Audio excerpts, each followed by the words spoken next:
Hi friends, மண்டபம் மீனவன்.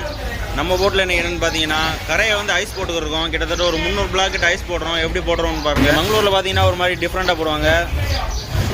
நிறைய ஏரியாவில் ஒரு வண்டியை கொண்டு வந்து ஓசு மாதிரி வச்சு அதில் மிஷினில் வச்சு அரைச்சி ஸ்பாட்டில் என்ன செய்வாங்கன்னா டைரெக்டாக போட்டில் கொண்டு போய் கொட்டுற மாதிரி ஒரு செட்டிங் வச்சுருப்பாங்க. இங்கே அப்படி இல்லை. ஐஸ் போடுறதுக்குன்னே தனியாக ஒரு 10 பேர்கிட்ட வேலை பார்ப்பாங்க. பாருங்கள், இந்த மாதிரி தான் கிட்டத்தட்ட ஒரு 400 பிளாக் 300 பிளாக் பிடிக்கிற அளவுக்கு ஒரு வண்டியில் கொண்டு வந்துடுவாங்க. ஐஸ் உருவாக்குற இடத்துல இந்த ஐஸை அரைச்சி கொண்டு வந்து இந்த மாதிரி போட்டுக்கு இறக்கி போட்டு தட்டுவாங்க.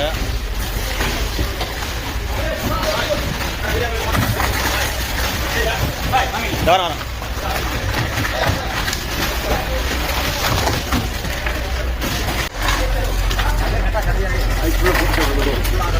ஃபஸ்ட்டு ஐஸுக்குள்ளே போடுங்க, அப்புறம்